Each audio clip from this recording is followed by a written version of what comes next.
Hello, everyone. So we're going to start the next press conference. So I invite you to take a seat, be comfortable, because what the panelists here are going to say is very, very important. So welcome, everybody, to this press conference of the CBD Alliance. My name is Gadir Lavadens, coordinator of the global campaign to demand climate justice. Today is the last day of the conference of the parties, 15th conference of the parties to the Convention on Biological Diversity. And this COP is in the middle of a biodiversity crisis that hasn't been reduced and hasn't been halted up to this time. But it also comes after a whole lengthy process, long process of years where negotiators have been dealing with several issues. Have the main issues, the main drivers of biodiversity being addressed? Will the GBF be the global biodiversity framework, or as some members of the CBD Alliance have warned, will it be a global biodiversity fraud, a global biodiversity funeral? And the panelists here are going to help us understand where we are standing right now. Let me first welcome Bharat Reddy, coordinator of the CBD Alliance, who will give us some introductory remarks. Please, Bharat, go ahead. Thank you so much, Gadir. Ladies and gentlemen, well, I don't have any kind of speech or anything. I'm not going to talk so technical. I just want to connect with all of you heart to heart. What happened last night, if maybe most of you were there in the early hours, was something like we have to be thinking a lot, put a thought like how come like a package of documents can be approved in one decision. So that is a really matter of concern, not just for the civil society organizations, but even for the parties. The parties have shown concern. The parties have tried to object. Of course, it was for non-French speakers, we all were using the microphones. But there can be an issue with the interpretation because it was translated from French to English and to Chinese. Because the party member has to say, I object, when they deliver the statement, when they object to the decisions. It was not done. So yes, there were concerns how the decisions were taken as a package of documents without going document by document and seeing whether there are objections or whether we can approve it. So I hope all the media people know what's happening here. Now, the other things that I want to just talk and give it to my friends is about the interpretation of the words.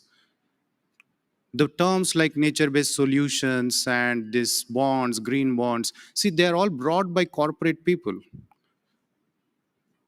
And what is their role in that? Like plantations, monoculture, these terms have been used by children and youth already in many of the developing countries, and these terms have been reached in their syllabus. So we need to understand how do we interpret these terms? How we are going to, whether these nature-based solutions, how you are going to define them, how we are going to use them. So I leave like further to my friends to express certain technicalities and the other details they are going to say. But thank you so much, Gadir, for giving me the space to share my views. Thank you very much, Bharat, for those introductory remarks. And now, let me invite Lim Li Ching from the Third World Network, who would provide an overall political analysis of what looks like is going to be the final result. Please, Ching, go ahead. Thank you very much, Gadir. First of all, I would like to express our deep regret with the process by which the package, including the GBF, was adopted last night. It was deeply unjust and unfair. We know it was a finely balanced package, but if one party objects, the way forward is not to force consensus by procedural shenanigans, but to listen and address concerns in a balanced way. Let me turn to the package adopted early this morning. On the GBF itself, we do strongly welcome targets 22 and 23 on rights, participation, and gender, and will closely monitor their implementation. We also welcome language on the clear respect for the rights of Indigenous peoples and local communities. We celebrate with our Indigenous brothers and sisters, with women, youth for the gains that they have won here. But for there to be justice, there needs to be equality. For there to be justice, there needs to be rights. For there to be justice, there needs to be participation. We remain concerned that the GBF does not address the root causes of biodiversity loss, and worse, systematically incorporates injustices, and these could undermine these good targets. The root cause of the biodiversity crisis is an unjust system that places corporate profit and power over people and nature and perpetuates more of the same injustices. Equity is subverted in this framework. Look, the financial amounts on the table are hugely insufficient. They do not acknowledge the ecological debt that is actually owed to the poor by the developed world. The more onerous obligations in the monitoring, reporting, and review mechanisms are not matched with adequate funding. And a key demand from more than 70 developing countries, from the like-minded group of developing countries on biodiversity and development, was a substantial increase in the quantum in the Financial Resources Target 19. They asked for 100 billion per year, and the immediate creation of a new global biodiversity fund under the auspices of the COP. This was pushed aside, and this was what the Democratic Republic of Congo was objecting to early this morning, because they bear the burden of implementing biodiversity action. They bear the burden of the colonial injustices that have been raked upon them over centuries. And yet, as he said, when there are issues in the region, this is met by silence from the rest of the world. This is very unjust. Well, the compromise proposed establishes, of course, a special trust fund under the Global Environment Facility, the GEF, dedicated to the implementation of the post-2020 Global Biodiversity Framework, or the GBF Fund. We have a decision that recognizes that in the future, the advisory committee will recommend to the subsidiary body on implementation whether to create a dedicated financing mechanism under the COP and designate this as the Global Biodiversity Fund, or whether it's this entity that is set up in the interim that will do so, and whether the entity concerned will receive the proceeds from the multilateral benefit sharing mechanism for the fair and equitable sharing of benefits arising from the use of DSI. We feel very strongly that whatever entity is set up, that we need to have more equitable governance structures for the fund. And because the invitation has been open for resources from all sources, this will open the door to the private sector and philanthropic foundations to possibly become part of its governance structure, allowing for unfettered influence of unaccountable entities. And I think my colleagues will talk a little bit more about this later, but what has happened is that governments have actually invited corporate interests in. Firstly, they have allowed developed countries to escape from their legally binding obligations under Article 20 to provide new and additional financial resources, because they have limited the quantum to $20 to $30 billion a year. And instead, they've opened the door and replaced this with private finance, blended finance, and innovative financial schemes, including market-based mechanisms such as biodiversity offsets and credits. So we feel, unfortunately, that this framework does not address the root causes of biodiversity loss, and it cannot deliver substantive transformational change because it is not a just framework. And we cannot solve the biodiversity crisis by using the same kind of thinking that caused it in the first place. Thank you.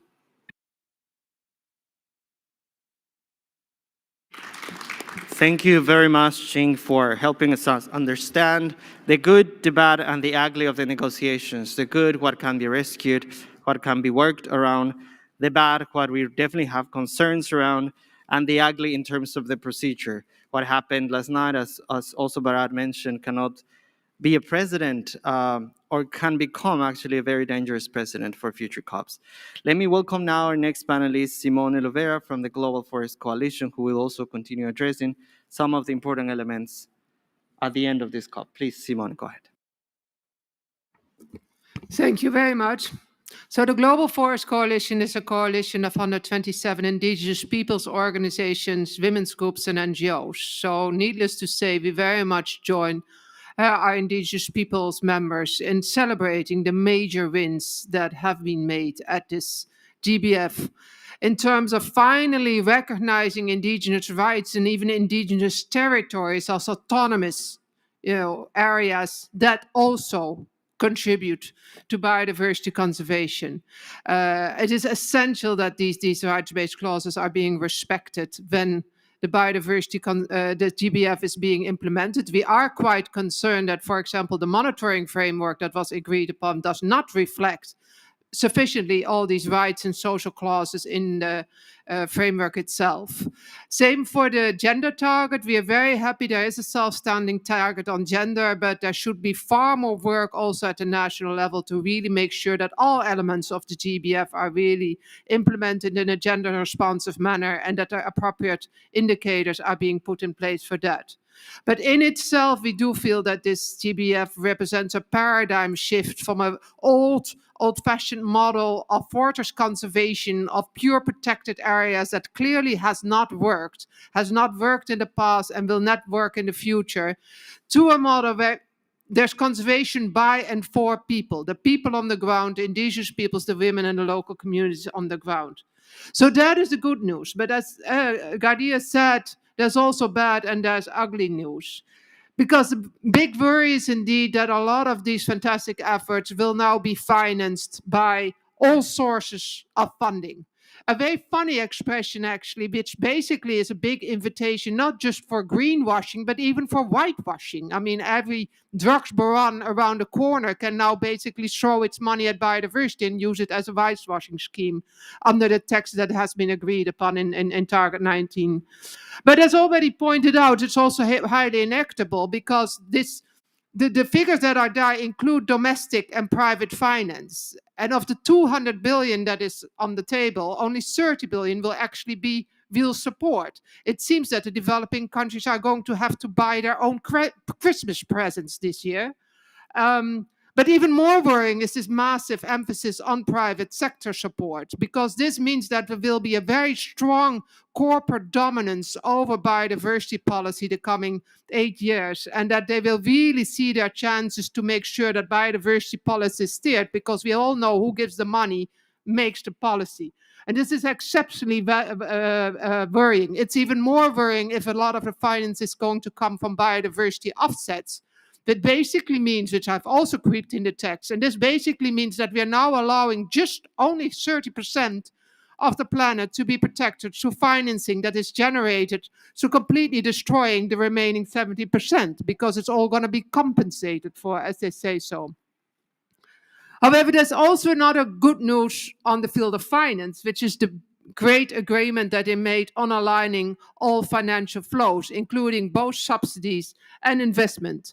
And while the final texts of these targets are a lot weaker on the redirection and elimination of harmful investments and subsidies, are a lot weaker than we had really hoped for, they do clearly mandate governments to take legally binding measures and other very clear, effective policy actions to reduce and finally eliminate subsidies that are harmful for biodiversity loss and prevent investments. And this includes subsidies investments in sectors like industrial livestock farming and large-scale bioenergy, which have proven to be devastating for biodiversity. It also includes investments and subsidies in fossil fuels, for example, which are also devastating for biodiversity. So this is a clear call upon governments to ensure there's divestments from these sectors.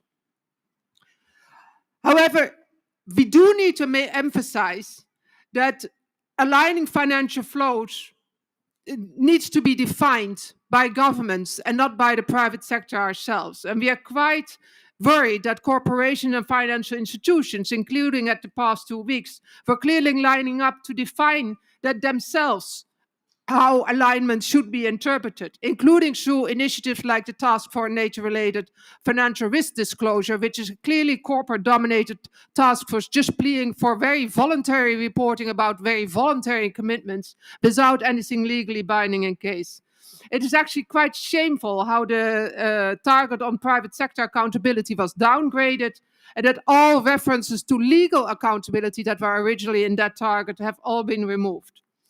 Happily, there are ongoing parallel negotiations on a legally binding treaty on corporate accountability, and we very much hope that these will be a success so that we at least can have legally binding regulations to make sure that corporations comply with the many wonderful objectives in the GBF as well. Thank you very much, Simone. And let me invite our next panelist, Helena Paul from Econexus. Please, Helena, go ahead. Thank you very much. I want to talk today about the mainstreaming of biodiversity as it's supposed to be across the convention. Unfortunately, the outcome of all the negotiations has been to mainstream business across biodiversity.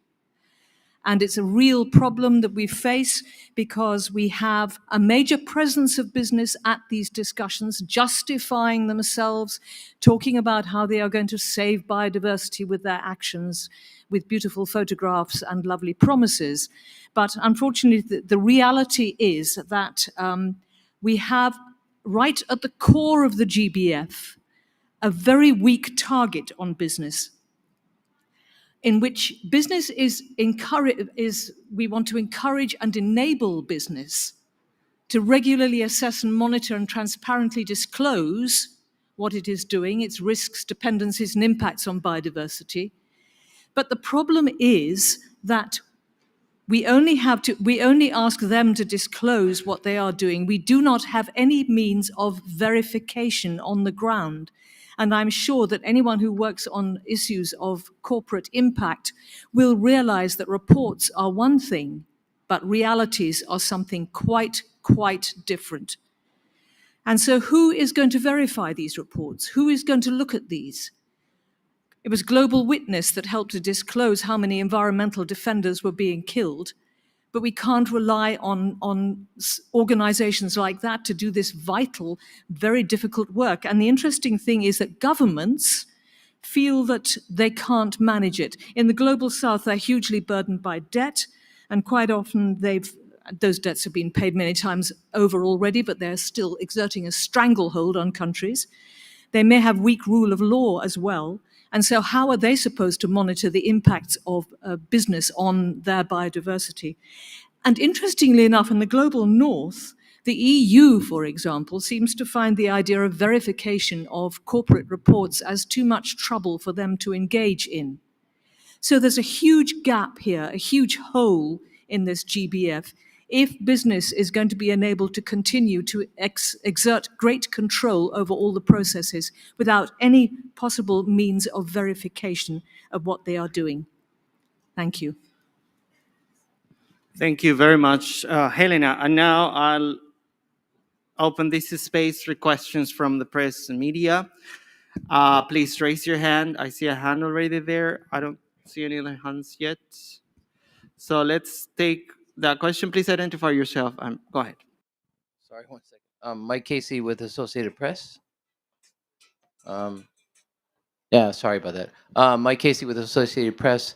Kind of off that comment, these are very ambitious targets, but when you think of the previous framework, most of the goals weren't met. And so what do you, are you confident that we're going to meet these goals? And if not, why? Is there anything new in the framework that gives you confidence? Is it the money, or what are some of the reasons why we aren't going to probably meet these goals? That's a very on-the-spot question. This was supposed to be about implementing, and I wonder if the current goals are really more ambitious, or like some targets are just a reference of the articles of the convention. And I see Simone, who already wants to give part of the answer. And Ching, would you like to say something? Yes, Simone.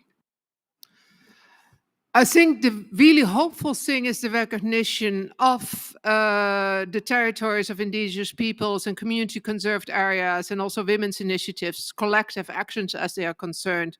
Because the big difference with the previous strategic plan is that mainly focused on just government action and private sector voluntary action, and not on all those collective actions of the people on the ground who actually have most to win from biodiversity conservation in their territories, in their lands. And you have seen the past week so many very, very hopeful examples of these kinds of initiatives by indigenous territories, by community conserved areas. And the fascinating thing is that these areas actually already add up to much more than 30%. I mean, this whole 30% thing has become this little flyout, but it's actually an estimated 37% of the planet that is already, covered by indigenous territories and community conserved initiatives, conservation initiatives. So actually, if this is really recognized and respected and protected against harm from outside, we can really do it. The other big opportunity, just briefly, is when countries use these kinds of deals to then put regulations to say, okay, we will make sure now that our consumption patterns, our production patterns are in line with this. And a good example of that is actually the recent EU legislation on zero deforestation commodities that has just been agreed upon, which is a unique example of using the Sustainable Development Goal of zero deforestation by 2020 as an argument to say, okay, this was a mutually agreed deal, so now we will no longer import products or export products for that matter that are associated with deforestation, and they have the whole mechanisms in place. They will control it, they will check it, they will rate countries. So that kind of legislation, we very much hope that other countries will use this as well. But of course, it needs to be expanded to all ecosystems. I mean, forests are important, but other ecosystems are definitely important as well. And this DBF actually forms an excellent ground to then say, okay, let's also stop importing and exporting commodities that are associated with biodiversity loss. Thank you, Simone. Jing? Thank you very Thank you very much for your question. I think I agree with Simone that in terms of the targets on rights and the gains won there by indigenous peoples and women and youth, this will have to be monitored in its implementation. And as civil society, as organizations on the ground, we do commit to do this and to use the gains gained here at the national level. But we also think that the GBF is very weak on structural issues. It really does not adequately address the root causes of biodiversity loss, which is based on a system that is unjust and which provides the opportunity for corporates to continue doing what they have been doing. It opens the door further, particularly in the finance targets, to private sector financing and market-based mechanisms, which we do feel will not address the problems and will instead perpetuate injustices. And finally, I wanted to say also that we can't unlock ambition without justice. Funding, yes, that's needed, not just by developing countries, not just and also for IPLs, indigenous peoples and local communities. But really, and we said it in different press conferences and in different statements, this is not about begging for money. This is an ecological debt that is owed to the developing world, that is owed to indigenous peoples and local communities who are our true stewards of biodiversity. And if we don't address these sorts of injustices, we will not be able to actually unlock ambition. Thank you. Thank you very much, Jing. We still have some minutes, and I wonder if there are other questions from the people here. And if I don't see any other hands up, I wonder if the panelists have some final remarks very quickly, just a couple of phrases on your conclusions about the end of this long process. It's been long for many people. It's been long hours these days, but it's been years of this process. So I wonder if you have any final thoughts. Helena, please. I just want to pick up on what Ching said about ecological debt. We in the global north, and I come from the UK, we have a huge debt that we owe to the global south over hundreds of years of colonization. And any idea that this debt can be forgotten about or dwarfed in any way is crazy, because it's absolutely massive. And in contrast, we have many countries in the global south who are strangulated by major debts that they may have paid many times over already. And this makes it almost impossible for them to find the money to actually have policies that we would like them to have, they would like to have, but they can't afford it because of this debt strangulation. Thank you, Thanks. Helena. Ching and then Simone. My last thoughts and reflections is really that this is just the start. It's not the end. The struggle continues. There is a lot of work to be done, even in the next intersessional period.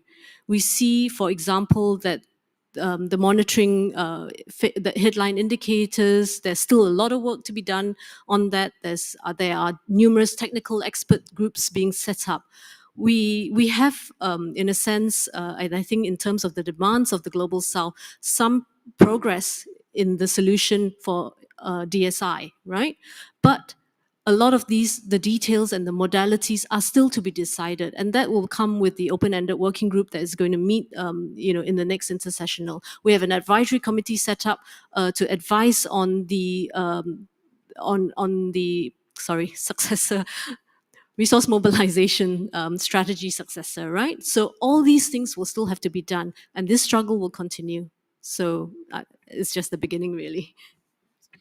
Thank you very much. Please, Simone. No, just to follow up very briefly on the remarks of my colleague Helena, because I'm originally from the Netherlands, and the Dutch Prime Minister has just today formally made excuses on behalf of the Dutch government for centuries of slavery. But us be very crystal clear. Just excuses is not enough. We need compensation. We need these debts to be paid. Yeah, with that powerful final remark, I'd like to thank you, all those who are here and those who are connected. There is a plenary coming, and let's see what happens there. But thank you very much. Thank you.